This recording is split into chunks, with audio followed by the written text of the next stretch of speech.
là lên bộ được thì là lên cái gì đi dù có thôi xin dù là dù là đi ở đây lên con là đi dù đi đi đi là đi lên ôm ấy chơi ra chơi ra bộ được rồi đó bố giờ nó chơi ra là cô đó chơi ra qua là tôi làm ra đấy đó hay là cô đi ra đây về lưu qua lưu thả ra nó cho là bị sự lưu đó cả chứ mà chơi đi bộ đồ đấy và đi bộ đồ lại chơi đi bộ đồ đấy đó cô bảo giờ chơi đi làm đấy khi cho là bị và khi làm chơi đi làm đấy khi làm bị là chơi ở đây u rồi đó u phải chơi đi u xa đây u xa vào đây này đó cái đó xa đây u rồi là cái đó xa vào đây đi cái đó xa vào đi là mà đi u đó cái đó u rồi xa đây u rồi là u phải chơi u xa đây u rồi là cái đó u rồi đó cái gì cô ấy ai chơi với cô xa vì rồi đó bây giờ chỉ về đâu có cùng yêu cả mà về xa này bây giờ lại mà về xa này bây giờ lại mà về xa này mà về xa này bây giờ lại mà về này bây giờ lại mà về này mà về này cô ai chơi cô xa mà đi là tao bỏ đi là nó ai đâu rồi cái mà chỉ để được cái gì bỏ rồi tôi chưa đó có cố đi là ngà con đi vào chuyện tôi chưa có cố ngà con đi ai đâu ngà con đi ngà tân đi ngà trai đi ra đi rồi cố đi nó cố gì cả thoát qua là đúng đấy thì mỗi ngày ra cả đi đó ô đã xí đủ thì anh lên vào rất toa để đã xuống làm gì đó anh bảo xem là cái này mình được làm là cái này cả đấy mình được cái này cả đấy mình được tốt này cả đấy mình được là ai là gì sai thì chỉ có là gì để biết cái cuộc đời thì điều mà mình được thì cái ai đó thêm nhiều câu nên là không được ai đó thế nào cái chuyện đi mua rồi để là hôm nay này của ông gì để cái này điều cả ở đây là rồi thì khi sinh nhật là chỉ là rồi mà ta chỉ này của biểu lệ là đối với tất cả cái ama cảnh trạng là gì cô ấy tất cả cái mà ama cảnh trạng gì đối với ama cảnh đối với gì đó ai là bao nhiêu người ra rồi chúng ta đang mà làm như vậy đó đi khai ra để phát cái để các anh em để mà sinh con là con này mà sau này rồi đi khai ra cô chỉ là các cô em đi khai ra mà khai ra đấy như thế điều là không vậy đó các cô em đi khai ra và tú mà cô gì sau khi mình gì cô là đi âm yêu nó ujian là cô khi cô yêu người sẽ ujian là san ta ở đây là san cô là san cho cả đó là ujian ujian thế của cả đối với con người này nó thế này là san thì là chỉ là cô kia là điều chặt của sai này ခုဒီလက်နဲ့ဒီကဦးဇင်းတို့မြင်နိုင်နေကြားနိုင်နေသိနိုင်ဒါပဲဟိုအရင်ကရှိတဲ့လက်နဲ့ဆန်းတွေကဘူးမှလည်းမမြင်နိုင်ဘူးမှလည်းမကြားနိုင်ဘူးမှလည်းမသိနိုင်ဘူးနော်အဲ့တော့ဘယ်လိုလက်နဲ့ဆန်းတွေဆိုလို့ရှိရင်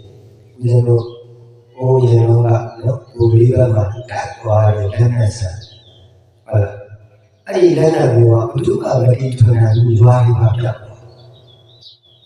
နော်အမှန်တရားဆန်းရဲ့လက်နဲ့ရွာတွေမှာပြတ်အေးတဲ့ပုံပေါ့အဲ့ဒီလက်နဲ့မျိုးမပေါ်ဘူးဟုတ်လားဒီနေ့ဦးဇင်းတို့ဟိုခုမန္တလေးကအခုဦးဇင်းတို့ဒီလောက်ပြောတာနော်မန္တလေးနေဟိုမန္တလေးလောက်တယ်ဟုတ်လားမန္တလေးလောက်တဲ့အခါကဒီလိုပဲဘလို့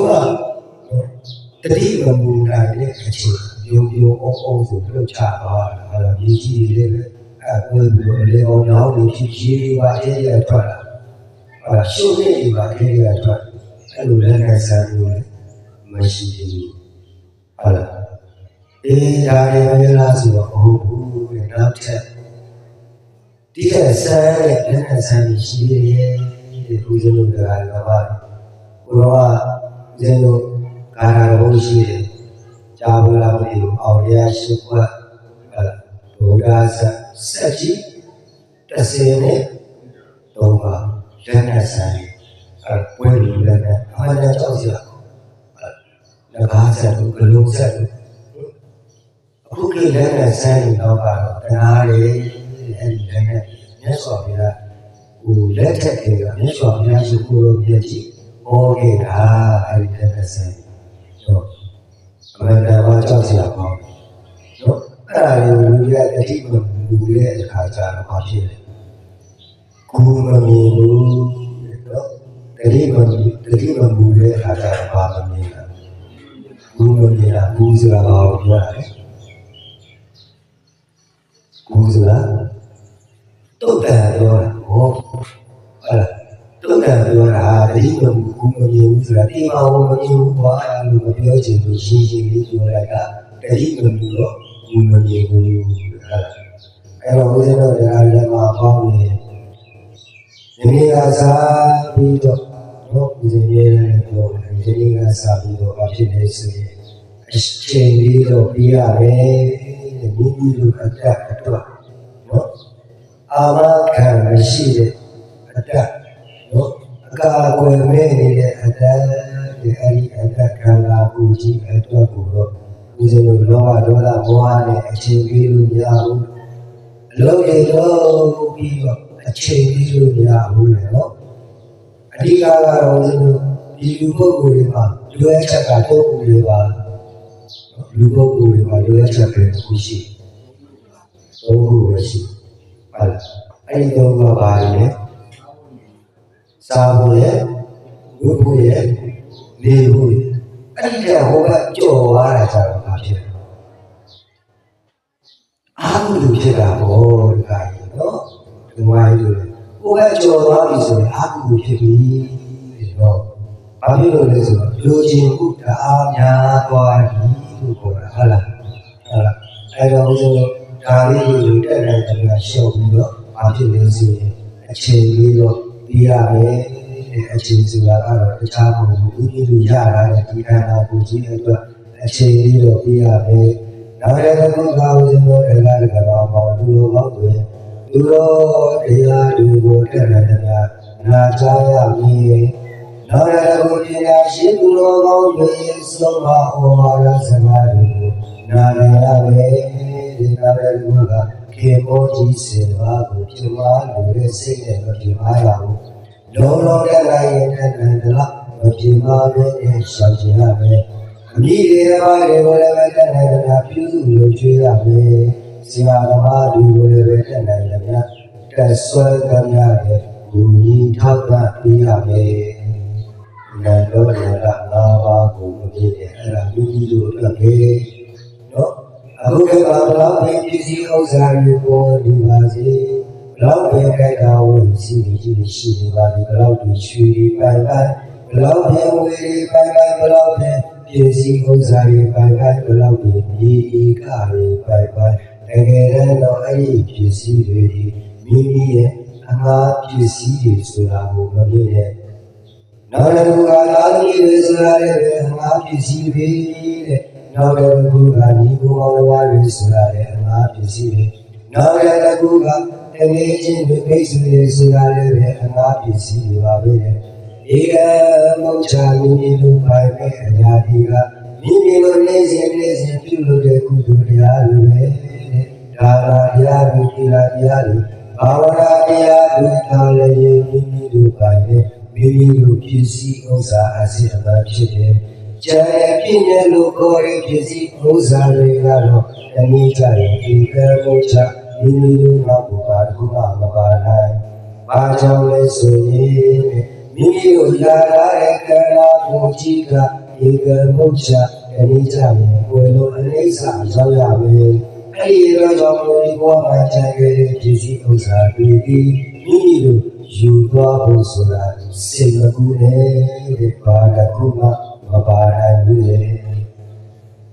ဒီအတွက်ကြောင့်ဘုရားတက်တော့အခြေအလေးပြီးပါ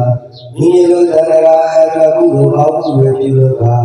မိမိတို့တရားတရားလို့ပါချမ်းသာတာတဲ့ကာမရာလေးပြုနိုင်အောင်တက်နိုင်တရားကာရဒီလဘာဝရာတရားကိုပြုလို့ပါလူပါလို့ဦးစင်မထိုင်ဘူးဟုတ်လားလူပါလို့မထိုင်ဘူးဘာကြောင့်လဲဆိုတော့တရားဦးစင်ဒီ line ပေါ်မှာတင်ထားတယ်နော်လူပါလို့ထိုင်တုံးထားတယ်အဲ့တဲ့အခုလည်းနော်ငလျင်ပြီးပြည်သူတွေတက်နိုင်တာလူရမရှိဘူးလေအေးအေးမလူလို့မရှိတာဘောမရှိပါဘူးဆိုဘာလဲလူလေအဲ့ဒါမရှိတာလို့လူဘောအဲ့ဒါလည်းမရှိလို့လူလို့မရှိတာလေဟောမရှိပါဘူးဆိုတော့ဘာလဲလူလားအဲ့ဒီမရှိလို့လူလို့မရှိရတယ်အဲ့တကယ်တော့ဦးဇင်းတို့မရှိတဲ့လူတွေကဘာလဲလူပဲလေဟုတ်လူရပါတယ်နော်အဲ့တော့မိမိတို့လူရတဲ့ပြည်ရှိဟုတ်လားလေးစီအာဆင်ကကုသိုလ်ပြုလို့ရတဲ့ပြည်ရှိပါတယ်နော်ဒါဒီလေးကိုကုသိုလ်ကောင်းဖို့အလှူတစ်ခုပါမြတ်စွာဘုရားရှင်ကိုရောမြတ်ကြီးပါရမီ7ပါးဖြည့်တဲ့အချိန်တုန်းကလည်းပဲဟုတ်လားနေရာကလည်းချေလူတန်းခဲ့တာနေပါတယ်ဟုတ်လားအတ္တကိုဆွလူလေဒီအားကိုဆွလူလေဒီလိုဆွလူခဲ့တာလေဒါမြတ်စွာဘုရားရဲ့အပြည့်ပါရမီရှင်းချက်တွေနော်ပုဂ္ဂိုလ်ကိုဖြည့်ခြင်းလူတန်းတွေကျန်တဲ့ပုဂ္ဂိုလ်တွေလည်းတက်နိုင်တာလူကြီးရတဲ့ဟာရှိတယ်ဟုတ်လားအဲ့တော့ဦးဇင်းတို့သူတို့ကြားမှာအာသူတို့အောင်အလုပ်တွေကိုလုပ်ရမယ်ပညာရှိသူတို့ကောင်းပြီးရဲ့စကားကိုမှတ်သားလိုက်ရမယ်ဒီနောက်တဲ့ခုကသူတို့တရားတွေကိုထည့်နိုင်ကြတာကြားရမယ်အခုပြောဦးဇင်းတို့လူမိုက်တွေနဲ့များသောအဖြစ်ပေါက်ပတ်ပြီးတကားလားလူမိုက်တွေရဲ့အခြေနဲ့အခြေလူမိုက်တွေပြောတဲ့စကားလူမိုက်တွေလုပ်တဲ့အလုပ်ကိုများသောအဖြစ်လိုက်လာကြတယ်နာခံကြတယ်ခံကြတယ်လူမိုက်နဲ့ပေါင်းမိရင်တော့အဲ့ဒီပုဂ္ဂိုလ်ယခုဘဝပါလေမကောင်းတယ်လို့တန်ခါမှာလေမကောင်းဘူးတဲ့နော်ဒီကဘုရားအဖြစ်လို့ဆိုရင်အပေရေးကိုရောက်နေတယ်နော်ဒါလည်းလားဆိုတော့ဒီလူမိုက်တဲ့ကြောက်စရာကောင်းတဲ့ပုဂ္ဂိုလ်တွေရှိတယ်တဲ့အဲ့ဒါကဘာလို့လဲဆိုရင်လူရုပ်မှာပါတယ်လူမိုက်တဲ့ကိုကြောက်ရတယ်လူရုပ်မှာနော်အဲ့တော့လူရုပ်မှာလည်းပေါင်းပြီးတော့လည်းပဲတချို့ပုဂ္ဂိုလ်တွေရုပ်ပါတယ်မှန်လားတော့အဲ့တော့ဘာဖြစ်လဲဆိုတော့များသောအားဖြင့်အဲ့ဒီပုဂ္ဂိုလ်တွေဒီလောကကြီးမှာဦးဇင်းတို့တွေ့တာတွေများနေပြီနော်လူမိုက်တွေလည်းတွေ့တယ်ဘာလို့လူမိုက်တွေတွေ့လဲဦးဇင်းတို့ကျန်တဲ့ပုဂ္ဂိုလ်တွေကိုပုဂ္ဂိုလ်ပြောတာမဟုတ်ဘူးဦးဇင်းတို့မန္တလေးငန်းရင်ထုတ်တဲ့စီမှာနော်သွားပြီးတော့လူတန်းနေတဲ့ပုဂ္ဂိုလ်ဟုတ်လူတန်းနေတဲ့ပုဂ္ဂိုလ်ကြီးစီကပြန်ပြီးတော့ဓမ္မတိုက်ကြတယ်လူကြတယ်နော်အဲ့ဒီပုဂ္ဂိုလ်ကိုတဲ့ရဖြဲ့ရတယ်လူကြတယ်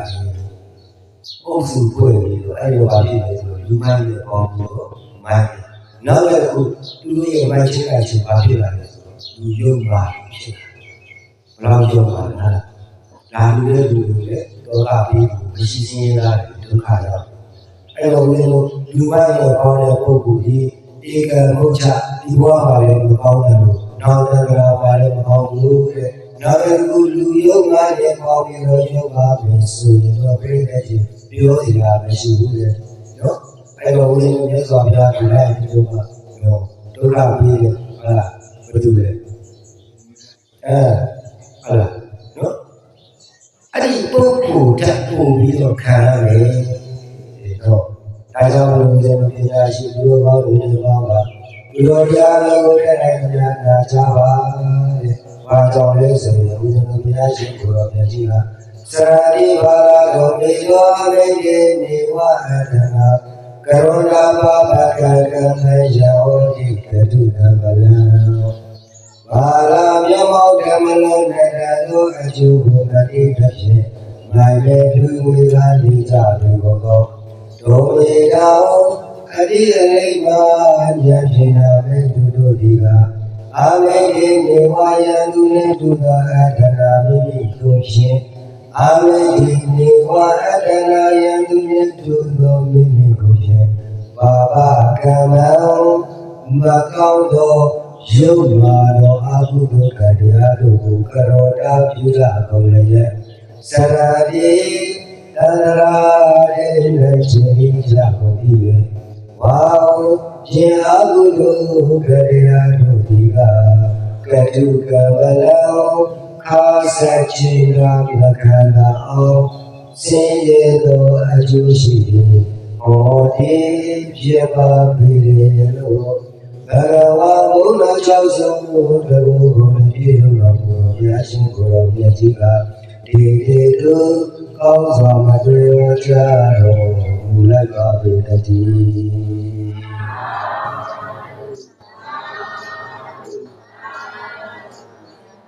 ဘုရားတော်ကတို့ဘုရားရှင်ကိုယ်တော်မြတ်ကြီးတခုသောဘဝတဲ့တရပိင္ဂယတိဘဝဘာယတိလဲဆိုရင်တရပိင္ဂယတိဘာယတိလဲတရပိင္ဂယတိဘဝဒုက္ခဘုရားတော်ကြီးတဲ့တရပိင္ဂယတိအဲ့တော့ရှိလာကဘာရဏတိပြည်ဗုဒ္ဓမရမေကြီးစုစံတော်မူတဲ့အခါတရပိင္ဂယတိကြီးဆိုတာရှိတယ်အဲ့ဒီယတိကြီးပါကလည်းအမတ္တပါတပိတပန်ဒီပေါ်လာတယ်နောက်တစ်ခုကယတိပရိသတ်ဒီလည်းအမတ္တပါပေါ်လာတဲ့အချမ်းရံတွေလည်းပေါ်လာတယ်အဲ့ဒီကပိင္ဂယတိကြီးမှာအချမ်းရံတွေ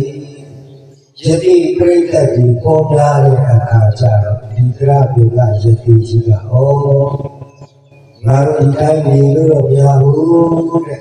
နော်တရပိင္ဂယတိကြီးကိုယ်တိုင်ကိုယ်ပါလည်းပဲဦးဇင်းတို့ပါပြီလို့ဆိုရင်ပါရမီတွေရှင်းချက်တဲ့ပုဂ္ဂိုလ်ဖြစ်တဲ့အတွက်ကြောင့်မလို့ဒီကိုယ်အဒီပါကလည်းအမတန်မှကြီးတယ်။နောက်တစ်ခုကလည်းပဲတရားတို့တရားမြတ်တွေကိုရှားထားတဲ့ယတိကြီးဖြစ်တယ်။အဲဒီတော့ဒီတိုင်းလို့မဖြစ်ဘူးတဲ့နော်။နိုင်ငံအတိအကိုသာသနာပြုဖို့ရအတွက်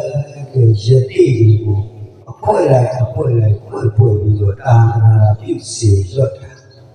ဘာလွတ်တာသာသနာပြုစေလွတ်တာတဲ့နော်အဲ့ဒီတော့ယတိကိုဖွဲ့ပြီးတဲ့အခါကျတော့ခေါင်းဆောင်တွေခန့်ပြီးတော့တိုင်းတတိကိုသာသနာပြုစေလွတ်တယ်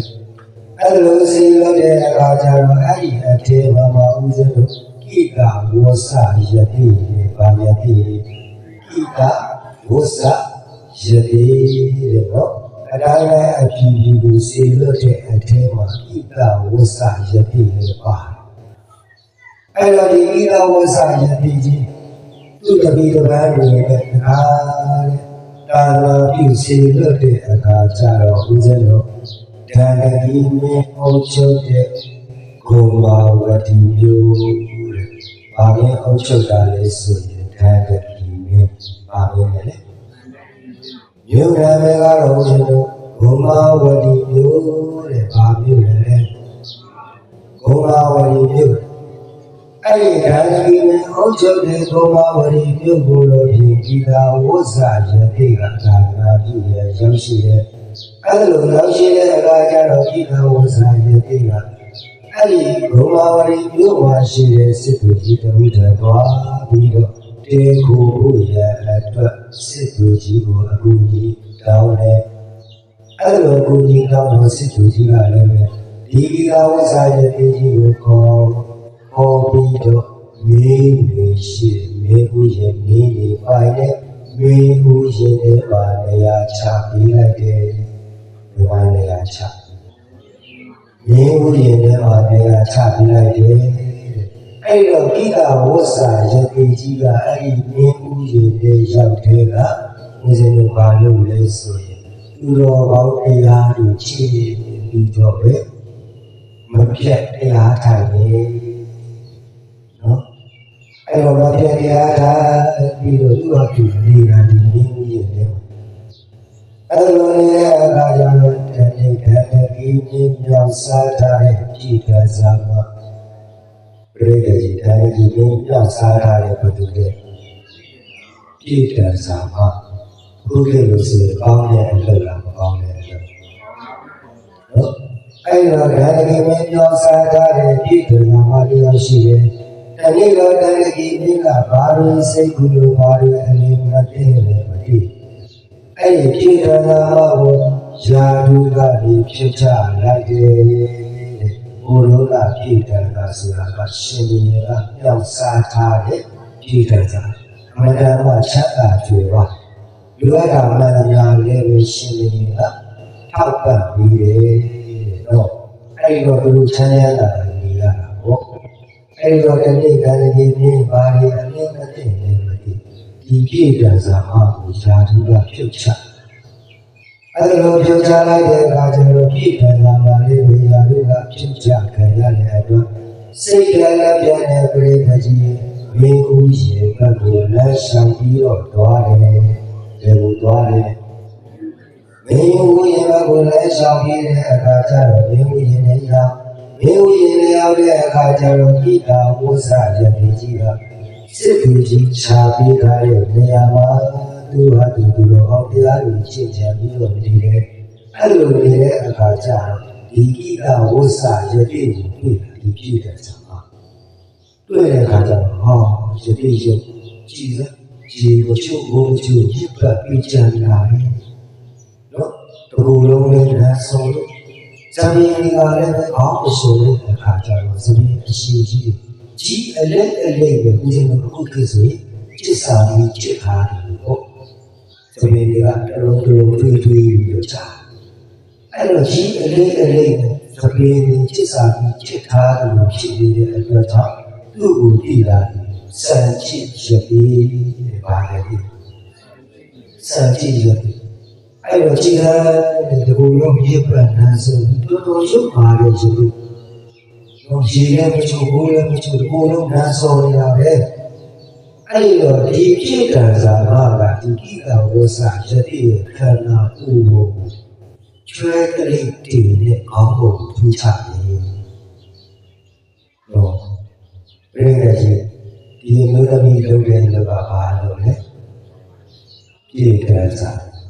နော်ဒီရည်ကြီးကိုကျွဲကလေးတွေထူးခြားပြီးတဲ့အပြေကိုလောက်တဲ့အခါတံပူပဲအင်းနဲ့ခန္ဓာကိုယ်ဘောကိုဖြစ်ချတယ်တံပူကဆိုတာဦးဇင်းတို့ခုခေတ်လို့ဆိုရင်တော့သွားတိုက်တယ်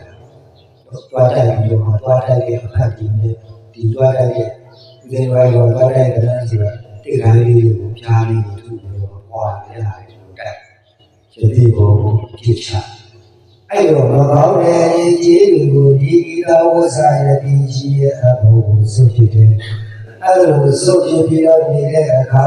တဲ့ကြာမဘုရားဒီမိကဘလို့စိတ်ကြောင်းသွားတယ်မသိဒီပြေတနာမကိုလို့ဆိုတဲ့အခါတတိလာတဲ့အခါကျတော့ပြေတနာမကိုခေါ်ပြီးတဲ့အခါယာတုအတ္တသူယာတုအတ္တပြန်ပြီးတော့ပြေတနာမကိုပြီးလိုက်တယ်ပြေတနာမပြုလာပြီးပြန်ရတော့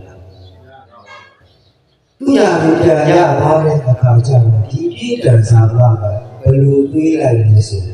ဟောငါပြီနော်ငါမင်းဦးရင်တဲ့မှာတွေ့ကြတယ်ဒီစက်ကြီးရဲ့အဲ့အပေါ်ကငါမကောင်းတဲ့အကြီးအကြီးတွေစုပ်ပဲလို့ငါဒီရာလို့ပြန်လာတာပဲပြည်တော်စာကတွေးတဲ့အတွေးကအမှန်တွေးလားအမှားတွေးလားနော်အဲ့တော့ငါဒီရာလို့ပြန်လာတာပဲလို့တွေးတာအဲ့လိုတွေးပြီးတော့နေတာတကယ်ကြတော့ဒီစံတော်အဲ့ဒီဓာရကြီးမင်းအနာမှာအလုံးလုံးတဲ့ရောဟိကြီးတရားရှိတယ်နော်အဲ့ဒီရောဟိကြီးကလည်းပဲတတိကြတော့ဓာရကြီးမင်းနဲ့ဘာတွေအပြစ်မတင်အခက်မပြည့်နေဘူးတကားတဲ့ဓာရကြီးမင်းဒေါသကြီးဖြစ်လို့ဒီရောဟိပုံနာကြီးကိုယာဓုကဖြစ်နော်ရောဟိကြီးယာဓုကဖြစ်တဲ့အခါကျတော့ဒီယာဓုကဖြစ်သွားပြီဘာလို့မှမလဲကိုရောဟိကြီးစဉ်းစားတဲ့အခါကျတော့ဒီရောဟိကြီးအတွေ့အကြုံအကျဉ်းတကူရတာကငါတိလာပြီဘုရားတော်တုံးကမှာရှင်ကြီးပြုံးလိုက်တဲ့ပြည်ခံရမှာဒီသူ့ရဲ့ယာဓုတိုင်းကိုဓာရကြီးမျိုးကိုယ်တိုင်ပြန်ပြီးတော့ခတ်တယ်ဒီတော့ဒီပြည်ခံစားမှာဘာလို့ဒီယာဓုကိုပြန်ရတာလဲငါသွားပြီးတော့ပါဆိုရောဟိကြီးပြည်ခံစားပါစီပေါ့သွားတဲ့အခါကျတော့ဘုရားတို့ပြည်တယ်လားဘရောဟိကြီးတခြားမဟုတ်ဘူးနော်ငါတို့ကတခြားမဟုတ်ဘူးမင်းကြီးရဲ့ဘူးသွားတဲ့အခါကျတော့အဲ့ဒီမှာမြေပန်နဲ့ဆိုရင်ယတိယုတ်ကဘာတွေ့လို့လဲအဲ့ဒီယတိယုတ်ကဘာတွေ့လို့ရှိရင်အဲ့ဒီယတိယုတ်ရဲ့အပေါ်ကိုမဆင်မပေါင်းတဲ့အမြင့်အကြီးကိုပြင်ဆို့လေအဲ့ဒီကျပြင်လာလို့ပြန်လာလို့ရောဟိကြီးကဲဒီရောဟိကြီးပဲသွားတယ်မင်းရဲ့ဘူးသွားရောဟိကြီးပဲသွားကောင်းတဲ့မိဘကလည်းပြောတာလားမကောင်းတဲ့မိဘကလည်းပြောအဲ့ဒီတော့တခါတော့ရောဟိကြီးဆန်ကြည့်ရေးပြီးတယ်ကွာကြပြသွားဟောသူရာသူကိုအစောလို့ခိုင်းဘူးဟုတ်လားရာလို့အစောလို့ခိုင်းတဲ့အခါကျတော့တခါတဲ့ရောဟိကြီးမင်းကြီးရဲ့ပြေးပြီးတဲ့အခါကျတော့ဒီဆန်ကြည့်ရေးပြီးကိတာဝဆာရဲ့အပေါ်ကိုတခါပြည့်တယ်ဇာမကအကြီးနေစောအဲ့ဒီတော့ဒီပရောဟိတ်ကြီးကဒီဟာလို့ပြန်ရအောင်ပါဖြစ်လေဆိုရင်ကိတာဝဆာရဲ့အပေါ်ကိုမကောင်းတဲ့အကြီးပါဖြစ်များစောဟုတ်လားအဲ့တော့ဒီခါကိတာဝဆာရဲ့အပေါ်ကိုမကောင်းတဲ့တွေဒီခါတဲ့မစင်နော်ဒီလိုလုပ်ထားတဲ့အရာတွေခါကိတာဝဆာရဲ့အပေါ်ကိုစောအဲ့လိုစောပြီးတော့မှတခါလေသူ့ကိုပြန်သွားတာမချပါဘူးတဲ့ဓာတ်ကြီးမင်းကလည်းပဲပရောဟိတ်ကြီးကိုခေါ်ကဲပရောဟိတ်ကြီးတဲ့နိုင်တော်လေးကိုခံစားဝင်နေပါပရောဟိတ်ကြီးခံစားတဲ့အချိန်မှာပဲဓာတ်ကြီးမင်းဒီကဘုရားပရောဟိတ်ကြီးကိုအရင်လာသူအတိုင်းပြန်ပြီးတယ်တဲ့ပရောဟိတ်ကြီးဒီလည်းပဲပရောဟိတ်ဓာတ်ကိုပြန်ရသွားဘူးလားဘာဖြစ်လို့ပြန်ရတာကိတာဝဆာရဲ့အပေါ်ကိုအကြီးကြီးဆိုလို့ဟုတ်လားဒါပေမဲ့သူတို့တွေးတဲ့အတွေ့ကအမှန်တွေးလားအမှားတွေးလားနော်အဲ့ဒီတော့ကိတာဝဆာရဲ့ကြီးရဲ့အပေါ်ကိုမကောင်းတဲ့အကြီးကြီးဆိုရလို့တဲ့ဒီဟာသူ့ကိုပြန်ရတာလို့သူတို့အတွေ့တွေဝင်ကုန်ပြီတဲ့မကောင်းတဲ့အတွေ့တွေဝင်ကုန်ပြီအဲ့လိုနဲ့နေလာလိုက်တာတတိယမှာဓာတ်ကြီးပြီးဒီလိုပဲတာရေးပြည်အတွက်ဒီကဘုရားစစ်တိုင်းထွေးလာတော့တယ်စစ်တိုင်းထွေးလာတော့တဲ့အချိန်ကြာတော့ဘလို့ကြီးဒီဓာတ်ကြီးမိထားသွားပြီးတော့အကြံပေးတယ်အရှင်ကြီးတဲ့ရခုသွားတဲ့စစ်ပွဲကိုနိုင်ရလားဗျာအားရကြပါဘုရားနိုင်ရင်ဆိုရင်ဘယ်လိုလေးပါတဲ့တခြားဘာမှလုပ်စရာမလိုပါဘူးမင်းဦးရဲ့ကိုတော့မင်းဦးရဲ့ကိုရောက်တဲ့အခါကျရင်အဲဒီမင်းဦးရဲ့မှာရှိတဲ့စံကြည့်ရတဲ့ရုပ်ရဲ့အပေါ်ကိုမကောင်းတဲ့အရေးအကြီးတွေဆွလိုက်ပဲဆိုရင်ဧကံမုချအရှင်ကြီးတိုင်းမဲ့စစ်ပွဲဒီဧကံမုချနိုင်လိမ့်မယ်အ အဲ့ဒီအတွက်ကြောင့်မင်းကြီးတွေကိုသွားပြီးတော့စံကြည့်ရတဲ့အပေါ်ကိုမကောင်းတဲ့အမြင်ကြီးတွေတွားဆော်ပါရှင်ဘုရင်ကြီးကိုဘရောကအစီအစဉ်ပြောတဲ့အခါကျတော့ဒီရှင်ဘုရင်ကြီးကလည်းတော့ဘရောကြီးကမှန်ပါပဲလို့ဆိုသူစိတ်ထဲမှာပြိတ္တကြီးအမှန်တွေးရတယ်ကအမှားတွေးတယ်တခါဒီရှင်ဘုရင်တဲ့ဒီမင်းကိုယ်တိုင်တွားပြီးတော့ဣဒဝဇ္ဇရေကြီးအပေါ်ကိုမကောင်းတဲ့အမြင်ကြီးတွေဆွလိုက်ဆိုခါဒီရှင်ဘုရင်ကြီးကလည်းသူနဲ့အတူစစ်ကိုက်ထွက်တဲ့ပုဂ္ဂိုလ်ကိုစစ်တိုင်းကိုရတဲ့အတွက်ဒီဣဒဝဇ္ဇရေကြီးရဲ့ခန္ဓာကိုယ်ကိုတခါလည်းမကောင်းတဲ့အမြင်ကြီးတွေမှလို့ဆိုတာဣဒဝဇ္ဇရေကြီးတကူမကောင်းတဲ့အမြင်ကြီးတွေညက်ပတ်ကုန်တော့ဟိုကောင်းကြီးပေါ်မှာလည်းပဲတတွေးကြီးအဲ့ဒါတတွေးတွေလည်းဝမ်းတွေးလာဟုတ်နော်တနိုင်ငံလုံးရှိတဲ့ပုဂ္ဂိုလ်တွေကတတွေးတွေလည်းဝမ်းတွေးတဲ့အခါကျတော့ဒီဣဒဝဇ္ဇရေကြီးရှိတဲ့ခန္ဓာကိုကောင်းအောင်ဟုတ်အဲ့လိုနဲ့ဒီဣဒဝဇ္ဇရေကြီးရဲ့အပေါ်မှာရှင်နေတဲ့တကွာအလုံးစုံစစ်တီဘုရားဒီမကောင်းတဲ့အမြင်ကြီးတွေကိုဝိုင်းပြီးတော့ဆိုရတဲ့အခါကျတော့စစ်တိုင်းထွက်သွားကြလေအဲ့လိုစစ်တိုင်းထွက်သွားတဲ့အခါဒီတိုင်းဒီနိုင်ငံကိုဆောက်ရှောက်ဖို့လည်းအတွက်ဒီကိကဝဇ္ဇရေကြီးကိုမြင်ပြီးတဲ့မှာနေရာချထားပြီးတဲ့စစ်ကိုကြီးဒီမျိုးဆောင်တဲ့အဖြစ်နဲ့ကြံခဲ့တယ်အဲ့လိုမျိုးဆောင်တဲ့အဖြစ်နဲ့ကြံခဲ့တဲ့စစ်ကိုကြီးကဒီကိကဝဇ္ဇရေကြီးတဲ့ကိုသွားပြီးတော့အရှင်ရေကြီးတဲ့အစဉ်ပြေပါရဲ့လားဘုရားအစဉ်ပြေပါရဲ့စစ်သူကြီးရေနောက်တစ်ခုဒီစစ်သူကြီးကဒီဣဒဝဇ္ဇရေကြီးကိုကြည်ပြီးစိတ်မကောင်းဖြစ်တဲ့အခါကျဣဒဝဇ္ဇရေကြီးရဲ့ခန္ဓာကိုယ်မှာရှိတဲ့မကောင်းတဲ့အမြင်အကြီးတွေကိုဖယ်ရှားအဲ့လိုဖယ်ရှားပြီးတဲ့အခါကျဣဒဝဇ္ဇရေကြီးကိုရေကိုချွတ်တက်ဆင်ပြီးတယ်အဲ့လိုတန်ဆင်ပေးပြီးတဲ့အခါကျတော့ဣဒဝဇ္ဇရေကြီးကိုဒီစစ်သူကြီးကပြေးတယ်တဲ့ယခုစစ်တိုင်းထွက်သွားတဲ့ရှင်ဘုရင်ကြီးဒီဧကဘုရားဘာဖြစ်မှာလဲဘုရားဣဒဝဇ္ဇရေကြီးကိုစစ်သူကြီးကမေးတဲ့အခါကျတော့နော်ဣဒဝဇ္ဇရေကြီးကဖြေတာ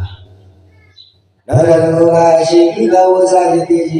တဲ့ရေကြီးရဲ့ခန္ဓာကိုယ်ကိုမကောင်းတဲ့အမြင်ကြီးဝန်ဆိုတဲ့အတွက်ကြောင့်ရေကြီးအမြတ်ဒေါသမထွက်ဘူးလားဘုရား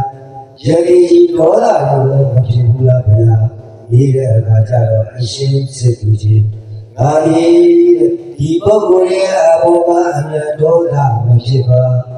ဘာလဲသူတို့ရဲ့အပေါ်မှာမရှိပါငါခွင့်လို့တဲ့ရေကြီး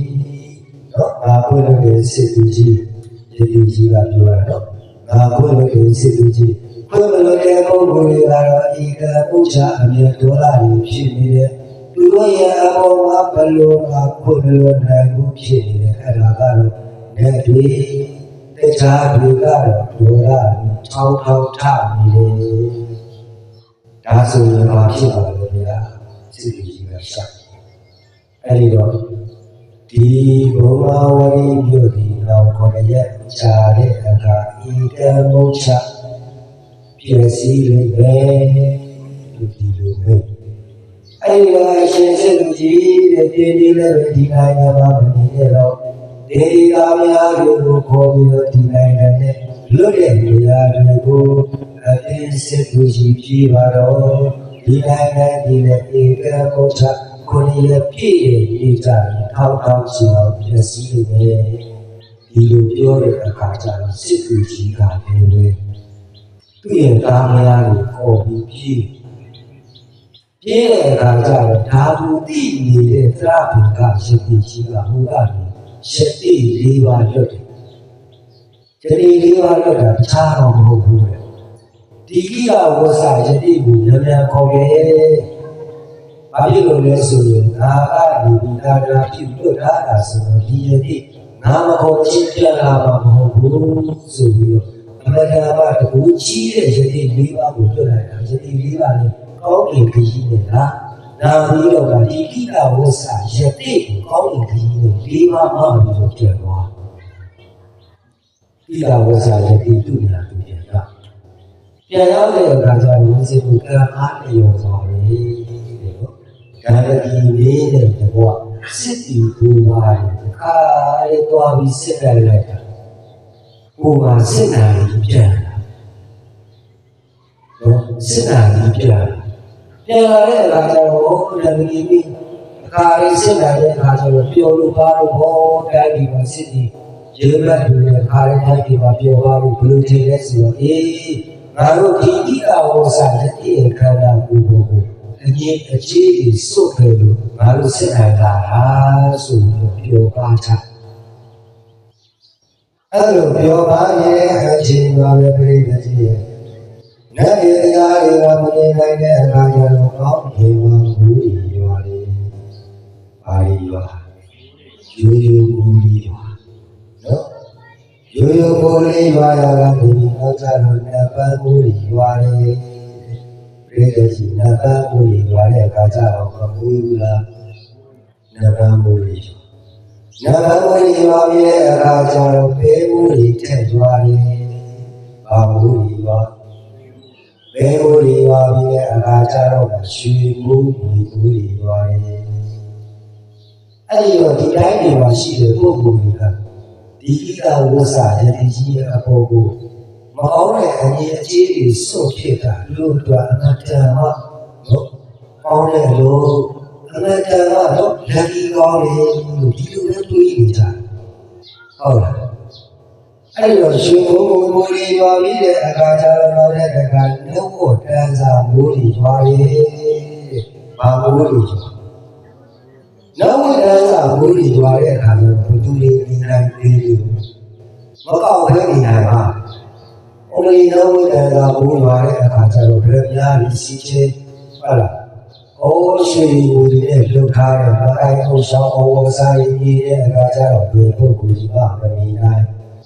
အဲ့လိုမနေနိုင်တဲ့အခါကျတော့တိုင်းဒီလောကရှိတဲ့ပုဂ္ဂိုလ်ကြီးနဝကံလာတွေကိုထွက်ကောက်တဲ့အချိန်ကြာတော့ပါပြိတ္တိအကြားတွေဖြစ်ကြတယ်ဝေဖြူလက်လက်ဘူးကြီးရွာလေဘာဘူးကြီးရွာဝေဖြူလက်လက်ဘူးကြီးရွာခါရဲကားဆက်လက်ဆက်ခါရဲအဲ့ဒီဘူးရွာတော့ပါတထိုင်းတစ်ပြေလုံးပါရှိတဲ့ပုဂ္ဂိုလ်အပိုင်းပိုင်းဖြစ်ဘုရားဝိညုခါချံပြီးဒီဘောကောကိုဝိုင်းပြီးဖြစ်သွားတယ်ပရိစကားကိုနားထောင်ပြီးဖြစ်သွားတယ်ဆိုရင်ကောင်းတဲ့ပုဂ္ဂိုလ်ကစတာမကောင်းတဲ့ပုဂ္ဂိုလ်ကစဘယ်လိုပုဂ္ဂိုလ်လဲဆိုရင်ဖြည့်တယ်စာပါဘာစာပြည့်တယ်စာကစရဖြစ်တယ်လားပြည့်တယ်စာစအားကိုယုံတာကိုဘယ်လိုပုဂ္ဂိုလ်ကပြည့်တယ်စာအားယုံလဲဆိုရင်ဘရောဟိတ်ကြီးကပြည့်တယ်စာနဲ့ဘရောဟိတ်ဘယ်လိုကအစင်းကြီးအဲ့ဒါကိုဘရောဟိတ်ကပြည့်တယ်စာကနားထောင်တာမှန်ရဲ့နောက်တစ်ခုကဒီတန်တကီမင်းကိုဘရောဟိတ်ပြောတာကိုတန်တကီမင်းကလက်ခံရတယ်ဆိုတော့တန်တကီမင်းတဲ့ဘရောဟိတ်ဘယ်လိုကပြည့်ဒါဘုရားတကီမင်းကဘရောဟိတ်ပြောတာကိုလက်ခံတာဟုတ်ရဲ့အဲ့ဒီတော့ဘယ်လိုကြီးလူရုပ်ပါကစားတယ်လူလိုက်ကစားတယ်အတွက်ကြောင့်မလို့တတိုင်းတပီလုံးပြီးအပိုင်းပိုင်းပြည့်ခဲ့ရတယ်ဒါမို့တန်မိုးတွေပါတဲ့အခါကျတော့ခန္ဓာကိုယ်တစ်ခုလုံးဒီအပိုင်းပိုင်းအတိတ်တူဖြစ်ပြီးတော့နေတယ်အဲ့ဒီအချိန်ကတော့ပြိတ္တချင်းကြောက်ခဲမိုးတွေပါတယ်ဘာမိုးတွေပါကြောက်မိုးတွေပါကြောက်မိုးဆိုတာကတော့ဒီကြောက်ကိုဟောဘူးတဲ့တရုံးကိုအိမ်လောက်ရှိတဲ့ကြောက်ဒီနော်တရုံးကိုအိမ်လောက်ရှိတဲ့ကြောက်ဒီတောင်လောက်ရှိတဲ့ကြောက်ဒီတဲ့ခန္ဓာကိုယ်အပိုင်းပိုင်းအတိတ်ဖြစ်တဲ့အဖြစ်ကိုဒီလောက်ကြောက်တော့ကြီးရွာချလိုက်တဲ့အခါကျတော့ပြည့်နေကြီးဘာဖြစ်သွားလဲဆိုရင်စီရဲ့ကြီးလို့အမှုဖြစ်သွားကြတယ်အဲ့လိုစီရဲ့ကြီးပြီးတဲ့အခါကျတော့ဒီကြီးကိုရွာတယ် မိုးရွာမီးကြီးမိုးလေးရွာတယ်ပေါ့အစီအစီအမြက်မြက်မှုတ်ကြည့်နေတဲ့လူတွေမီးကြီးမိုးလေးရွာတော့အဲ့ဒီအပုတ်ကြီးကဘာဖြစ်သွားလဲဒါဖြစ်သွားโอ้ရောတစ်ချက်ဘာခန္ဓာကြီးတော့အဲ့လိုမီးကြီးမိုးလေးရွာပြီးတဲ့အခါကျတော့ဘာဝိသေနတရားကဘာဟုတ်တယ်ဟုတ်တယ်အဲ့ဒီအပေါ်ကိုတေးဖြူမိုးလေးရွာလိုက်တယ်ဘာမိုးလေးရွာတေးမိုးလေးရွာလိုက်တော့အဲ့ဒီတက်နေရအပေါ်ဟုတ်သွားမှာဖြစ်သွားတယ်ပြောက်သွားတယ်တော့အဲ့ဒီလိုဦးဇင်းတို့ဒီခန္ဓာကိုယ်ကနော်အမှန်တကယ်ဆိုရင်တန်ဖိုးရှိအောင်နေရမယ်ခန္ဓာတန်ဖိုးရှိအောင်နေရမယ်ခန္ဓာတန်ဖိုးရှိအောင်နေရမယ်ခန္ဓာဟုတ်လားလူမိုက်ကြောင့်ဘာဖြစ်တဏှာလည်းလုံးပြတ်တယ်တရားကြီးလုံးပြတ်တာအဲ့ဒါလိုပြတ်တဲ့ပုဂ္ဂိုလ်ကိုလည်းကြည့်လိုက်အောင်နော်တဏှာလည်းလုံးတရားကြီးလုံးပြတ်တယ်နော်ပြတ်အောင်ဖြတ်တဲ့ပုဂ္ဂိုလ်ကိုလည်းကြည့်လိုက်အောင်သူတော်ကောင်းကြီးကသူတို့ပါလိလားဆိုနော်သူကိုယ်တိုင်ကဘာလို့လို့ဆိုရင်ဒီလိုပြည့်တယ်ဆိုတာလို့လုပ်တာနော်အဲ့လိုပြည့်တယ်ဆိုတာမကောင်းတဲ့အလုပ်လုပ်တဲ့ပုဂ္ဂိုလ်ကကောင်းတဲ့ပုဂ္ဂိုလ်ဒီအကုန်လုံးဘာဖြစ်ဒီဘဝတွေကတတန်ရာတော့ဒုက္ခရောက်တွန်းပို့လိုက်တာခြောက်သေးကိုပို့လိုက်အကုန်လုံးဒီဘဝကပြာမုံဖြစ်တဲ့အဖြစ်ကိုအဝိဇ္ဇီရဲ့စုံစုံပြုတ်ခဲ့ရတယ်တော့အဲ့တော့ဦးဇင်းတို့ဒကာဒကာပေါင်းသူတော်ကောင်းတွေကိုဒီတရားဟောရတဲ့အကြောင်းရင်းကတော့သူတော်တရားတွေကိုနာကြားရပါတဲ့ဒီနာရှိသူတော်ကောင်းတွေကိုပေါ်ပေးကြပါတဲ့ဒီနာရှိသူတော်ကောင်းတွေလည်းမျိုးနဲ့အဲလိုလုပ်ကြပါမကောင်းတဲ့ပုဂ္ဂိုလ်တွေကိုပေါင်းရင်ပြီးမယ်ဆိုရင်တော့မကောင်းတဲ့အလုပ်တွေကိုပြုလုပ်ပြီးတော့မကောင်းတဲ့ဘဝမှာခန္ဓာဆန္ဒရတဲ့ဒီခုဘဝမှာလည်းမကောင်းဘူးနောက်လာပါရဲ့အပေလေးကိုဒီကဲမှုချရောက်နေတယ်နောက်လည်းဘုရားသူရုပ်ပါလေဆိုတာကတော့အမှန်ကိုအမှားဖြစ်အောင်ပြောရင်အမှားကိုအမှန်ဖြစ်အောင်ပြောရင်အဲ့ဒီစကားကိုယုံမှားတရားဖြစ်ပြီးတော့မှအမှားကိုအမှားပဲမသိအမှန်ကိုအမှန်ပဲမသိဝဲချပြီးတော့မသိနဲ့မိမိတို့ဒီပုဂ္ဂိုလ်ပြောတဲ့အတိုင်းဒီလုပ်ပဲဆိုရင်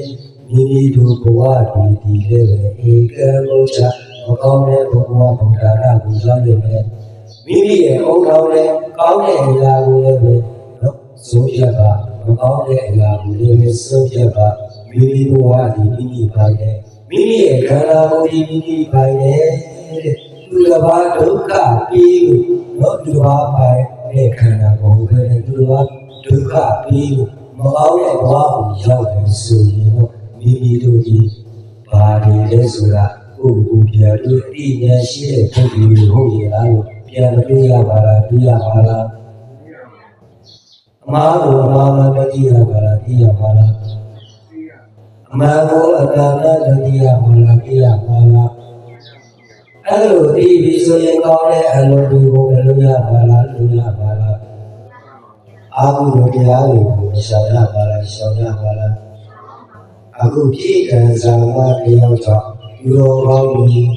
တော့မကောင်းတဲ့အလုပ်တွေကိုလုပ်ပြီးတော့မကောင်းတဲ့ဘဝကိုဒါနကိုလုပ်ရရတယ်။ဒါကြောင့်လည်းဒီလိုမျိုးပေါ့ဒီလိုကောင်းနေခြင်းပဲ။ကောင်းတဲ့အလုပ်တွေကိုလုပ်ပြီးတော့အစဘဝနောက်ကာလမှာမိဂံလုပ်ကိုရတယ်။ပုဂ္ဂိုလ်များဖြစ်ကြပါစေလို့သုတောင်းပတ္တတာပြုလိုက်ရလေကိုရတည်း။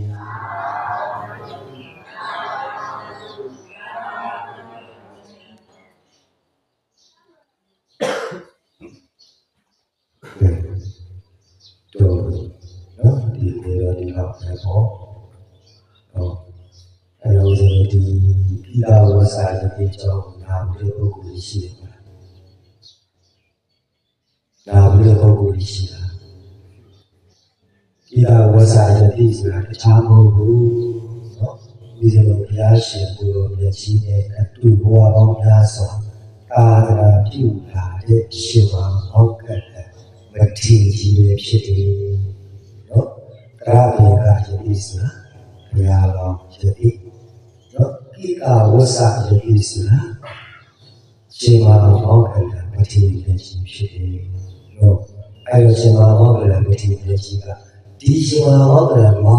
တကူအိဒီကရှိတာမဟုတ်ဘူးလေနော်အတိတ်ဘဝဒီမှာလည်းအမတန်မှတကူအိဒီကရှိတယ်ယန္တာပတိလက်ရှိဖြစ်တယ်ဆိုတဲ့အကြောင်းကိုဘုရားရှင်ကိုယ်တော်မြတ်ကြီးကရှင်မမောက္ခလပြိဋိဘံပြုတဲ့အချိန်ဒီဣဒဝဆယတိအကြောင်းကိုဟောတော်မူခဲ့တာဖြစ်ပါလေလား